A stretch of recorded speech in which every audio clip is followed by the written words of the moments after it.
Chapter 7, War of the Flea, by Robert Tabor. Wars of National Liberation and Their Cost. The Irish Troubles and the Role of the Black and Tans. Terrorism in Israel. Rebellion in North Africa. So run about 20 pages, probably get it done in a little under an hour. The price of national liberation can come high, as the toll of the two wars in Vietnam bears witness. Yet in general it can be said that modern wars of national liberation, those of the remaining colonies and those of the semi-colonies, such as Cuba, have been remarkably economical of human life, as compared with wars between equal states and alliances of states. Actual battle casualties in Cuba, for example, cannot have exceeded a few hundred killed during 2 years of civil strife. Revolutionary sources, immediately after Batista's fall, claimed some 20,000 dead as the 7-year toll of police terror under the dictatorship. No listing or other attempt at verification has ever been published, nor have battle casualties ever been totaled. Accounts of individual battles by Guevara and others, however, indicate a very modest final figure. In Zanzibar recently, the toll probably was closer to a few dozen. In Cyprus, it did not go over 3 figures. The same is true for Israel, if one counts only the period of hostilities between the Jews and the British, and not the Arab-Israeli war that followed. In Ireland, writes Richard Bennett, quote, "The IRA, the Irish Republican Army that is, Irish Republican Army Manual of Guerrilla Warfare, check it out, great book. The IRA, in its first year of war against England, had killed at most 26 people, 18 of them policemen, and had fired shots in anger at human targets on not much more than 100 occasions." Footnote here, the Black and Tans. Houghton Mifflin Co., Boston. "No government," adds Bennett, "could capitulate to such a threat." He is wrong. The fact is that England did capitulate, if not to the threat per se, then to the intolerable political and economic situation that it was to produce, given another year. Here is yet another illustration of the nature of the War of the Flea, of which guerrilla tactics is one aspect and terrorism, urban guerrillism, is another. Bombs and bullets are the physical weapons of the rural guerrilla and equally of the urban terrorist, but the real lever for both is politics. Divisions may be destroyed, as in Vietnam, but this is not the ultimate objective. Cities may be terrorized, as in Cyprus, but again this is not the goal. The purpose of the War of National Liberation, pitting the feeble resources of a small and primitive nation against the strength of a great industrial power, is not to conquer or to terrorize, but to create an intolerable situation for the occupying power or its puppet government. In the War of the Flea, parliamentary cannonades wreak more havoc than artillery. Headlines burst bigger than bombs. Peace machines win battles where machine guns fail. Casualties are low because guerrillas, while fighting campaigns of attrition, shun the battles of attrition common to regular armies. Terrorism, conventionally viewed with pious horror as political murder, but how more murderous than blockbusting a city or napalming a village, is far more humane, being more selective, than most other types of warfare. In the end, the oppressive power relinquishes its grasp not because its armies have been defeated in battle, although as we have seen this may occur, but because the satellite, the rebellious colony, through terrorism and guerrilla warfare becomes 1, too great a political embarrassment to be sustained domestically or on the world stage, and 2, unprofitable, too expensive, or no longer prestigious. The rebel casts himself in the role of David and makes it his business to force the enemy into the role of Goliath in the public mind. His every act and announcement play on the sympathies and sense of justice of the global witnesses of the struggle, by creating the picture of a courageous people fighting for independence against the monstrous forces of tyranny and oppression. At the same time, the entire arsenal of revolution, guerrilla fighting, terror, sabotage, propaganda, is brought to bear in an effort to take the profit out of colonialism by demoralizing labor and impeding production, boycotting imports, inciting insurrection, forbidding payments of rents to foreign owners, wrecking foreign industrial installations, and in every way increasing the cost of exploitation and of political control, the expense of maintaining the bureaucracy and the police and military forces that must be used to put down the rebellion. If the goal is clearly understood and revolutionary tactics are resolutely applied, the colonial power quickly becomes involved in a struggle that simultaneously blackens it before the world and inflicts financial losses that will soon be translated, at home, into political liabilities. The very efforts of a colonial power to end the struggle will only accelerate the process, for the more stringent the methods of suppression applied, the greater the hatred of the colonial population for the colonizers, or of the satellite people for the imperialists, and the harsher the picture of oppression to be held up before the world. Note: the world includes the population of the oppressor nation and, more particularly, the government's domestic political opposition, which will be sure to raise a hue and cry about the methods used to put down the rebellion as well as the burden on the taxpayers, the loss of national prestige, etc., etc.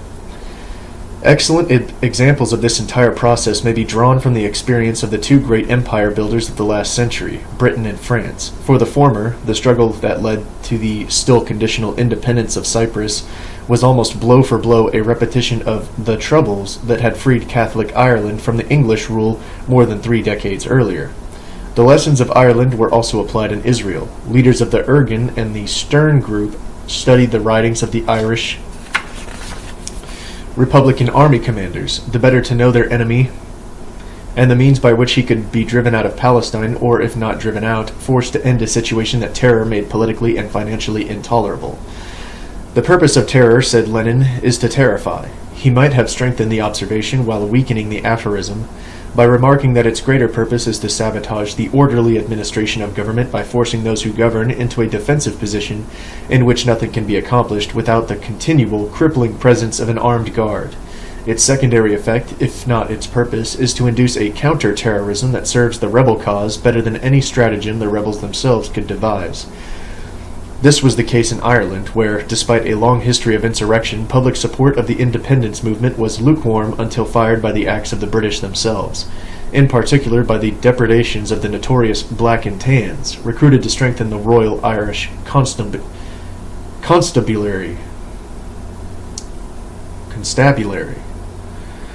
Of the ill-starred Easter Rebellion raised by Irish nationalists in 1916, 4 years before the Tans were heard of, Richard Bennett writes in the Black and Tans, big block quote, The Easter Rebellion was a sadly mismanaged enterprise. The rebels proclaimed the Republic, occupied a number of buildings in Dublin, and held out bravely for a week.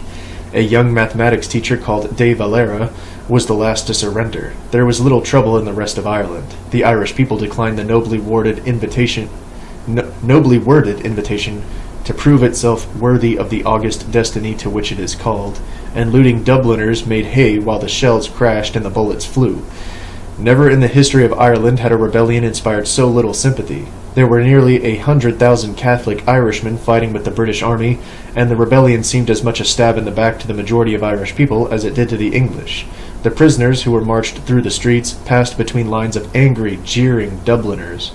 The cause of Irish independence seemed lost, or postponed to some far distant date." End quote. At this point, the British made a fatal mistake. They proceeded to shoot 15 leaders of the Easter Rebellion. The executions caused a scandal that spread around the world and ended any hope of a peaceful solution of the Irish question. The fortunes of the almost discredited Sinn Féin independence movement, provided with a set of holy martyrs, quickly revived. But London went ahead, almost as if deliberately inviting its own defeat. By preparing a conscription act, the Great War in Europe was then in progress and manpower was desperately needed to draft Irishmen of military age. The measure united the country against the crown and sent thousands of young men into the Irish militia known as the National Volunteers, soon to be converted into the revolutionary Irish Republican Army. England could not have done more to set the stage for the troubles to come. On January 21st, 1919, the Dáil Éireann, E-I-R-E-A-N-N, the Legislative Assembly of the Sinn Féin Party declared its independence from Britain and proceeded to constitute itself a de facto Republican government on Irish soil, soon to be complete even to Sinn Féin courts and police. The maneuver was political in intent. Actual war was not envisioned, yet the intention of the Dáil was one thing and the temper of the volunteers another. Scarcely had the Declaration of Independence been signed when the first shots of the revolution were fired. On the very same day, a group of volunteers ambushed a party transporting gelignite to a quarry and killed 2 members of the Royal Irish Constabulary. Scattered, more or less spontaneous clashes between police and volunteers soon gave way to an organized campaign of raids and ambushes, under the direction of Michael Collins in Dublin and of IRA brigade commanders elsewhere. Actual casualties were relatively few, but the effects were remarkable. Helmeted soldiers patrolled the streets of Dublin with fixed bayonets as in a foreign capital under wartime occupation.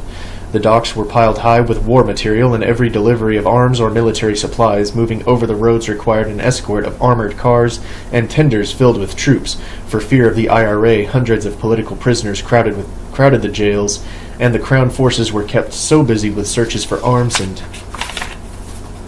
IRA suspects that more than 20,000 house raids were recorded between January of 1919 and March 1920. By the end of 1919, a bitter struggle was in progress that exempted no one, military or civilian. The country had become an armed camp in which assassinations and raids on military barracks were daily occurrences. In Dublin, the atmosphere was such that, quote, nearly every important British official connected with the Dublin Castle administration was virtually interned in the castle, end quote. And, quote, conditions for the soldiers and police in their barracks were not much better. There was little action, but there was no lull in the atmosphere of suspense. Any road might lead to an ambush. The most harmless-looking civilian might suddenly draw a gun and fire, end quote. Scarcely a day passed that failed to provide its headline-making Irish incident for the avid British press. Abroad, thanks to Eamon de Valera's highly effective propaganda campaign among the Irish immigrants in America, sympathy for the rebel cause reached such dimensions that the British envoy to Washington reported himself to be, quote, almost powerless for good owing to the universal sentiment in favor of Ireland, end quote. 43,000 British troops occupied Ireland in addition to the 10,000-man Royal Irish Constabulary, soon to be augmented by several thousand black and tans, whose nickname derived from their mixed uniform of military khakis and RIC black Sam Brown belts, holsters, boots, and cap visors. These later were joined by some 1,500 temporary cadets of the IRC Auxiliary. For controlling the 2,600 square miles of insurgent Southern Ireland, it was scarcely sufficient. The terrain was ideal for guerrilla fighting, the green, rugged, and in many places virtually roadless countryside being impassable to motor transport during wet weather, which seemed to be most of the time. IRA men on the run, as the Irish expression had it, found perfect sanctuary in the bogs and wooded mountains, yet were always close enough to towns and main arteries to launch lightning raids under cover of darkness and quickly withdraw. In the cities, the gunmen of the IRA were so well integrated with the populace at large that most of them held regular civilian employment, and the majority of IRA operations in Dublin and Cork were scheduled at night for that reason. There was insufficient manpower available during daylight hours. The IRA action consisted for the greater part of arms raids on military barracks, ambushes of military convoys in the countryside, and attacks on small patrols or individual IRC men and soldiers in the cities. In addition, there was a special squad in Dublin that specialized in the assassination of British intelligence agents and political figures. From the military point of view, much of this activity had only nuisance value. Newspaper ink flowed more freely than blood. IRA gunmen missed more often than hit their targets. The barracks that burned were often empty and their destruction only symbolic. Often, too, the raiders were repulsed, having expended more ammunition than they had hoped to capture, and the victims of the gunmen were more frequently Irish than English, suspected informers, collaborators, and the like. The IRA was not, however, fighting a military war. It was fighting a political war, and the true effects of the terror were psychological and political. Enlistments in the IRC stopped and resignations mounted as morale sagged. The troops in their quarters, foreigners in a hostile country, lived under a strain which veterans of the war in Europe said was greater than that of the trenches. At one point, the fear of the IRA gunmen, and any casual stroller might be a gunman, reached such intensity that a military order was posted warning civilians that any man walking with his hands in his pockets was liable to be shot on sight. Pockets could conceal pistols, and the British were taking no chances. The raids on barracks and convoys may have been ineffective militarily, but they had their effect on the economy and the orderly administration of a country being systematically plunged into chaos. The mere chance of a raid or an ambush anywhere at any time slowed transport, restricted production, and forced the military to stay constantly on the alert, to guard all barracks, all convoys, all public buildings, to travel only in strength, to continually screen civilians, check credentials, search buildings, to interfere with traffic, and with all of the multifarious activities of everyday life, at tremendous cost to the government, to the war-weary British taxpayer, to the straitened British owner of Irish properties, to investors, the banks, and all who had a stake in an orderly, productive Ireland. Each incident was another damaging blow to British prestige abroad. Each shook British morale at home, and each was sure to be seized upon by the Labour Party and the Liberals as fresh ammunition to be hurled at the Conservative government. If the military could stand the strain, Downing Street could not. Predictably, efforts to control the situation only worsened it. The Black and Tans, arriving early in 1920, were a godsend to the IRA.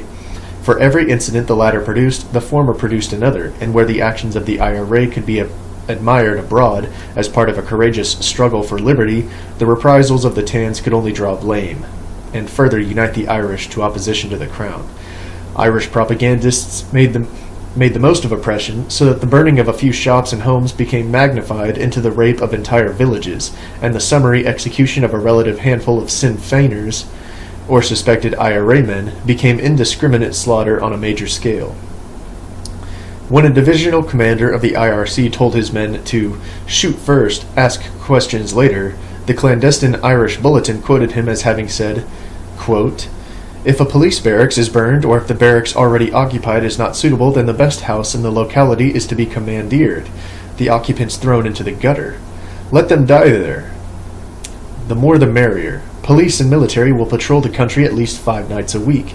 They are not to confine themselves to the main roads, but make across the country, lie in ambush, and, when civilians are seen approaching, shout, 'Hands up!'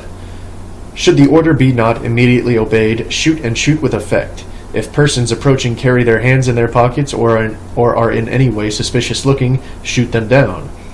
You may make mistakes occasionally, and innocent persons may be shot, but that cannot be helped, and you are bound to get the right party sometime. The more you shoot, the better I will like you, and I assure you no policeman will get into trouble for shooting any man." Footnote, quoted in the Black and Tans. Back to main text. The report was duly denied, but it made little difference. It might as well have been true. There was sufficient truth in it to make it credible, and that was what counted. It was all of a piece with accounts that told of lorry roads of Black and Tans roaring through village streets, quote, firing their rifles at random to the peril of anyone who happened to be in the way, and singing, "We are the boys of the IRC, as happy can be." Whether the Tans actually sang such a ditty on their forays is of little importance. What was important was the reputation they created for themselves and the effects of it. Singing or not singing, they did sufficient irresponsible killing, burning, dynamiting of houses, and drunken pillaging to create a scandal in England, and the scandal aided the Irish cause. The Daily News of London virtually accused the government of secretly conniving at the barbarous reprisals now being systematically carried out, and the Conservative Times declared, "Day by day the tidings from Ireland grow worse. The accounts of arson and destruction must fill English readers with a sense of shame. The name of England is being sullied throughout the empire and throughout the world by this savagery for which the government can no longer escape, however much they may seek to disclaim responsibility." Where the counter-terrorism of the Tans and the auxiliaries shocked the British public, the martyrdom of various Irish heroes, Terence MacSwiney, Lord Mayor of Cork, who died in Brixton, Gaul, after a hunger strike lasting 70 days, young Kevin Barry, hanged in Dublin for killing a British soldier, captured the sympathy of millions of loyal Britons. The IRA never gained sufficient strength to defeat the British military forces in any engagement of any size anywhere, at any time, although the British Viceroy, Lord French, estimated it as some 100,000 strong, and the British Secretary for Ireland doubled the estimate, reporting an army of 200,000, quote, "ready to murder by day and night." Its peak strength on paper was never more than 1,500 men, and Michael Collins later put the effective fighting strength of the IRA at 3,000. But then, as noted before, the Irish Rebellion was a political rather than a military contest, and the truce that ended it late in 1921 brought a political victory that obviated the need of a military decision. For political victory, 3,000 armed men were enough. Their role was more that of a catalyst than agent. Their militancy had accomplished two things.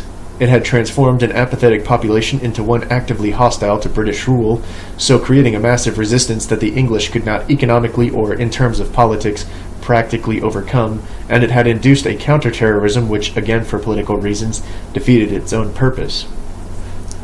If at the end of some centuries of sporadic struggle against foreign domination the Irish failed to hurl the English invader into the sea, they accomplished something better and more economical. By their resistance, they took the profit out of colonialism and turned the colony from a British asset into a liability, so, in effect, persuading the enemy to withdraw. There was nothing very novel about the means employed by the terrorists. They were such as ordinary ingenuity might suggest. Fires were set in public buildings. Irish flags were flown with grenades attached to the lanyards to booby-trap the soldiers who came to remove them. Slates were removed from the roofs of police stations and gasoline was poured into the attics to be set afire. Bridges were blown up and rails removed from railroad tracks. Sugar was put into gasoline tanks, sand in crank cases, emery dust in machinery gears. The means of sabotage and of armed aggression were simple, and the actual damage relatively unimportant. What was important was 1. The cost of suppressing such a campaign, and 2. Its political effects on both the Irish and the English people, the one being unified and forced into an active involvement, and the other divided and rendered impotent by the same effort and its consequences. Could the British have won in Ireland by putting a huge army into the field and waging a Cromwellian war of extermination to suppress the rebellion? In the 20th century, the question is meaningless. British public opinion, related always to economic considerations, would not have permitted such a solution even had it been considered. A generation later, world opinion forbade any similar approach to the problem of Palestine, the problem of Cyprus, the problem, for that matter, of Suez, where the abortive Anglo-French invasion of 1956 produced global repercussions. Draconian solutions are possible only in isolation, in an indifferent world, and even then only against a population that has not the will to resist.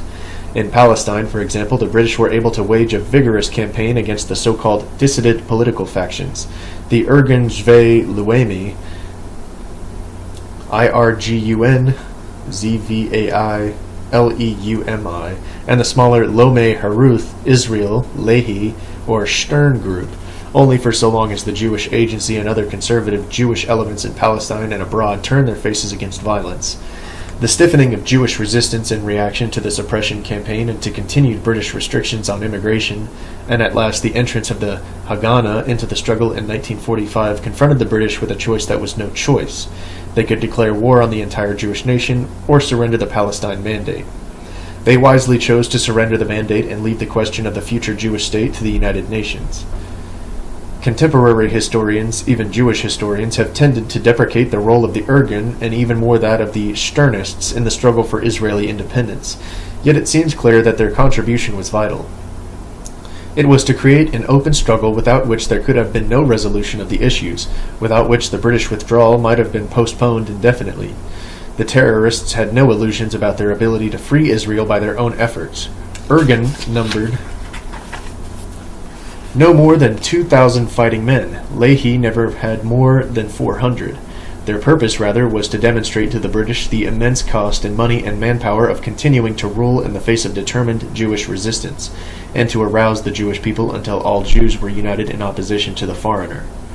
Lacking weapons and manpower and the capacity for important sabotage or large-scale guerrilla warfare, Lehi chose the tactics most suitable to its means: individual terrorism.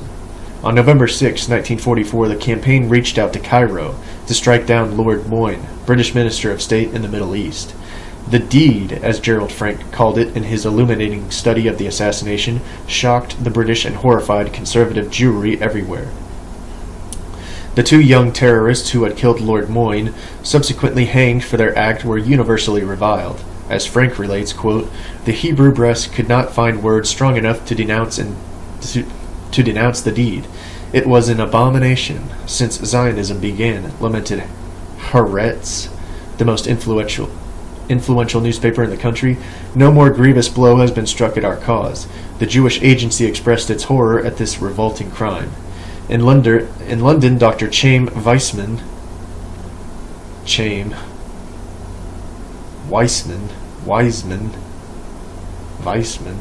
said this. That's Weizmann, said this shock had been far more severe and numbing than that of the death of my own son.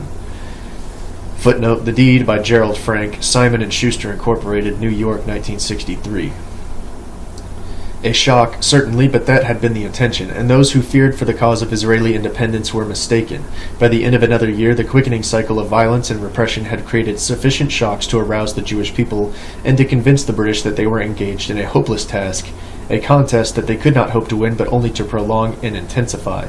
As Gerald Frank writes in The Deed, quote, "Certainly the independence for which the two terrorists were hanged in 1945 would not have been won in 1948 without decades of political activity in England, in Europe, in the United States, in Palestine, and elsewhere. Without the immigration and colonization and labors of hundreds of thousands, without, in the end, a determined citizenry, a resourceful army, and an indomitable leadership, nor without all these would that independence have been maintained in the years that followed. But there is no doubt that the deed was one of the great irritations, the great harassments, which so annoyed and confused and bedeviled the British that ultimately they gave the problem over to the United Nations, and thus opened the door to the partition of Palestine and the first Jewish state in 2,000 years. Take a swig.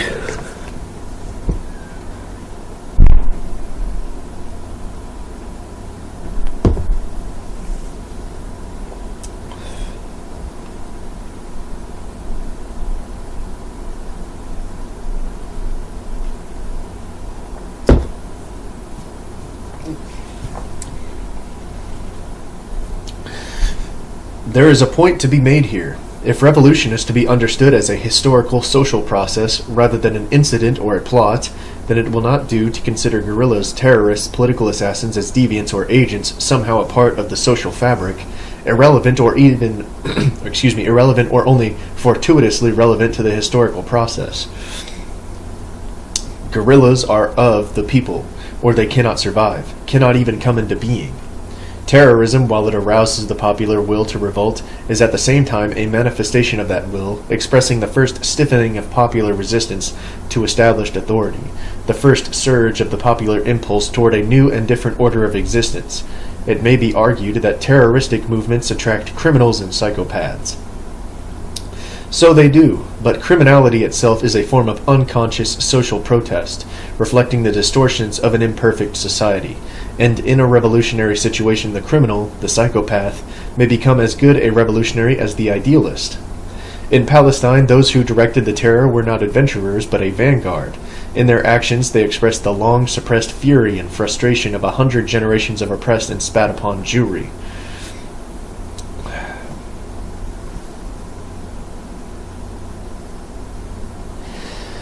More especially, they acted for the living generation, witnesses to the final racial catastrophe, the Hitlerian bloodbath in Europe, whose shattered survivors were now ultimate insult, forbidden refuge in the land of their ancestors. The seething spirit of the terror in Palestine was vividly voiced in an almost biblical warning to the British published in June 1944 in the Leahy organ Hazit, after a young member of the organization had been sentenced to hang for shooting at a policeman. Quote, "This is how you British will walk the streets of Zion from now on. Armed to the teeth, as our slaves." I added that. "Prepared for anything and fear in your eyes. Fear from every dark corner, in every turn in the road, every sound at night. Fear from every Jewish boy, from every Jew boy. Fear day and night because the Jewish youth have become dynamite in this country. You shall walk on burning embers. Our bodies will be the embers and our love of country the fire. Ooh. Oh. No guards, no tanks, no fines, no curfews, no tortures and no hangings. Please stop. No prisons and no detention camps will help your high commissioners, your officers, your policemen. We are fed up. Totally fed up. We tell you, your children will become orphans just as you orphaned the children of Israel. Your mothers will lose their sons just as you made the mothers of Israel mourn for their sons.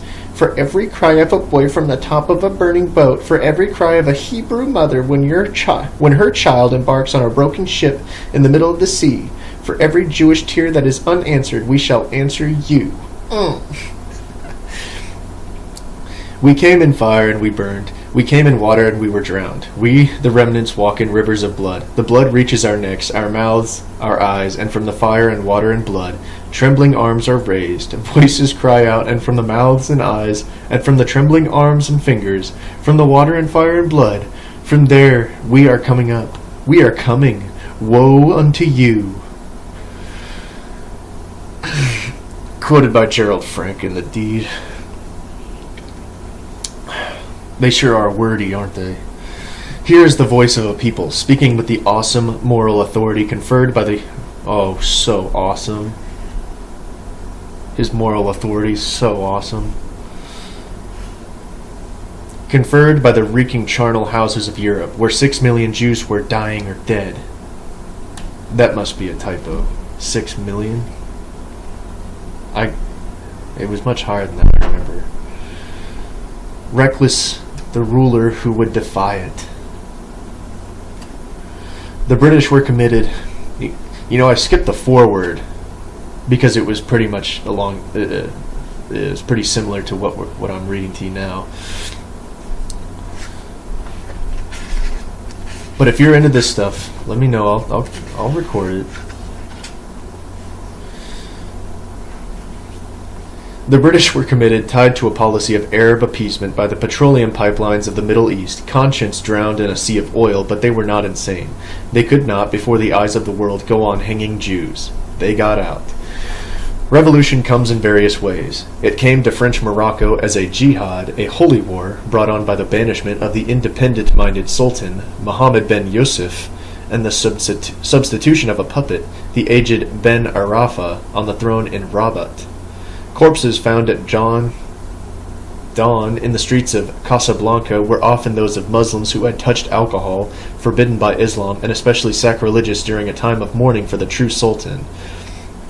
In exile on the island of Madagascar, when smoke arose from the Medinas, it was invariably a burning tobacco shop. Tobacco was forbidden by the same religious austerity and boycotted as a French government monopoly. When a lamb was sacrificed in the courtyard of the Sultan's palace, only the shameless attended.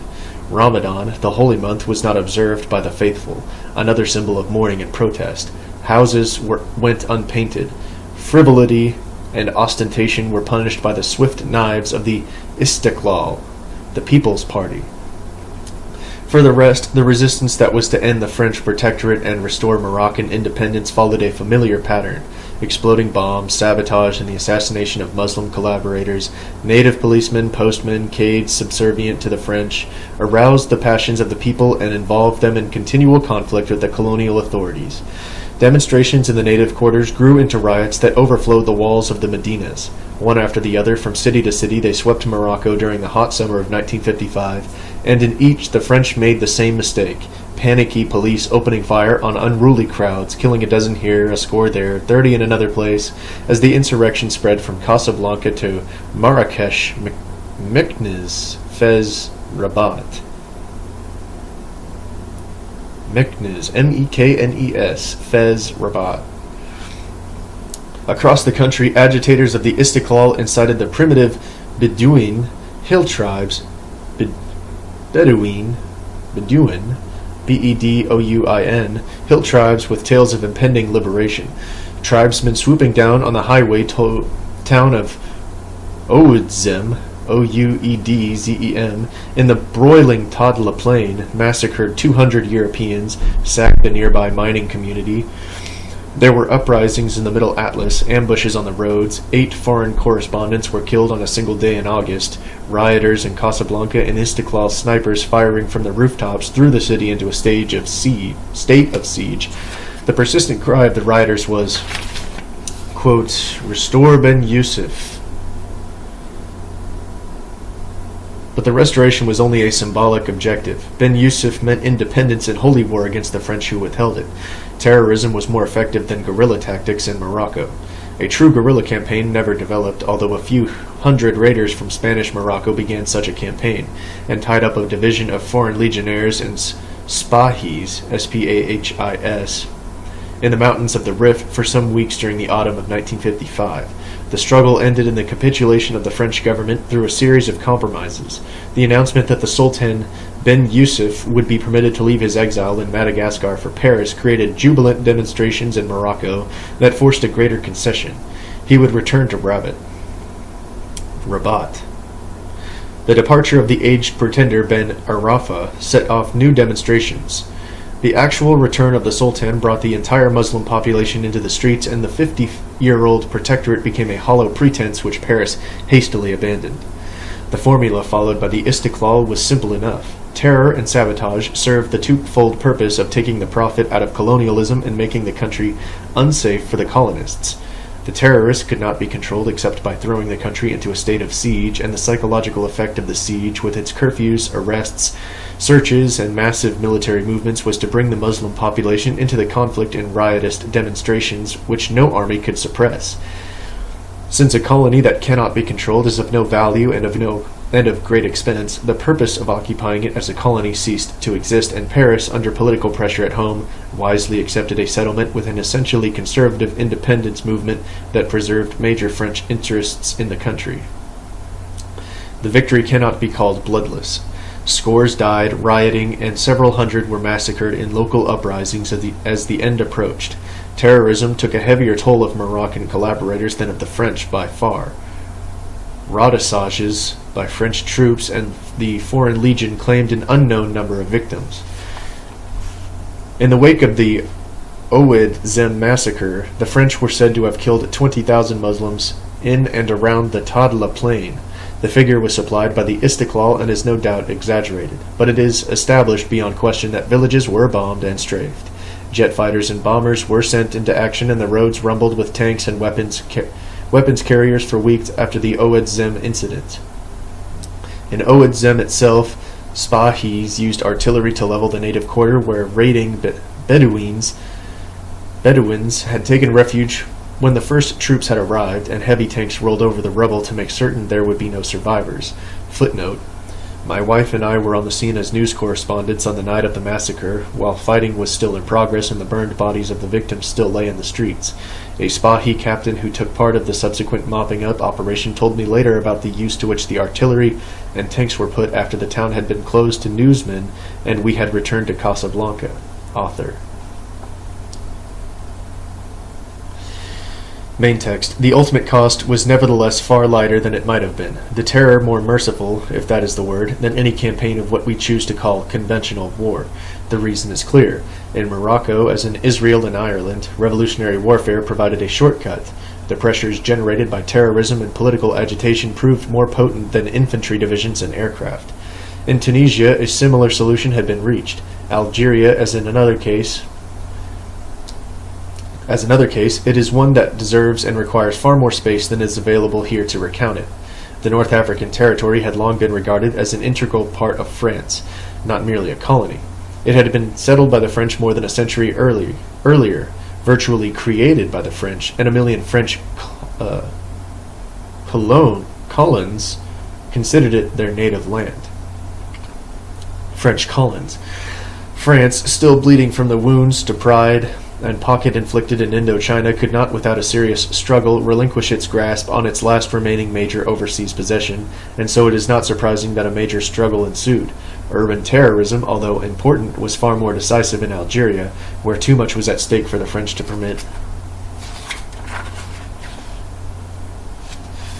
themselves to be blackmailed into compromise. Full-scale guerrilla warfare began with 70 simultaneous attacks across the country on October 31st, 1954, launched more for their psychological effect than for practical military reasons. The principal stronghold of the rebellion was the rugged Ariz mountain region where, as Michael K. Clarke has noted in Algeria in Turmoil, an entire army corps could have been wasted. Quote, "It was apparent from the start that a modern striking force was ill-suited to the conditions in the Ariz." AURES. Heavily equipped units dependent on motor transport lost much of their mobility in the hills and were easily outmaneuvered. The rebels, slithering through the thousand gullies and defiles of a region the size of Connecticut and as wild as the mountains of the moon, had every advantage. They could have eluded an army corps. End quote. And did. The tactics practiced by Mao in China, by Giap in Indochina, were pursued in the 7-year struggle to follow, and little is learned by detailing them. As in Indochina, the Algerian rebels of the National Liberation Front, and its allies proved that if they could not decisively defeat a modern army, neither could they be defeated. Although fortunes varied from year to year and those of the FLN were at low ebb when General de Gaulle finally threw in the sponge in 1962, resistance never ceased at any time, extending from the Ariz to deep in the Sahara over 847,000 square miles of battleground that all the armies of the world could not have pacified, to use the French expression. The ruthless use of torture and counter-terror, a scandal in France, proved that urban rebellions can be crushed. The city of Algiers was brought under control by massive policing, with the aid of the large French population of colons. But the Ariz and other mountainous regions served as guerrilla sanctuaries until the end. A year after the French withdrawal, dissident Berber forces in the mountains were seen offering defiance to the revolutionary government established by the FLN. A clear-cut military decision was impossible. The accomplishment of the Algerian guerrillas, successfully defying French forces 1 million strong, was to create a drain on French manpower and the French treasury that was too great, given the domestic political dissension on the Algerian question that existed, for even a major industrial and military power to bear. The protracted war in Algeria finally brought Paris to a painful choice. French prestige, the natural wealth of Algeria, and the political weight of 1 million colons on the one hand, political turmoil, continued frustration, and a deadly drain on the national economy on the other. The War of the Flea had bled France to the point of grave economic anemia and produced a raging political fever that was bringing the home country itself to the brink of revolution. De Gaulle, brought to power in the hope that he would somehow solve the Algerian crisis, opted for peace in North Africa at the risk of war with the very military leaders who had chosen him. The French people, drained and sickened by 7 years of senseless slaughter in a land still foreign after a century and a quarter of colonization, supported him in his gamble. There was a bloody denouncement to come, as the military and the colons rebelled, but it proved nothing, changed nothing. The French presence was withdrawn, and a new flag flew over an independent Algeria. A footnote: from Algiers, the War of the Flea spreads southward. Algerian weapons, arms, Congolese rebels against an army led by white mercenaries, and Premier Ben Bella, defying the Western Bloc, declares that his regime will aid wars of national liberation wherever they may arise. And that concludes Chapter 7, War of the Flea.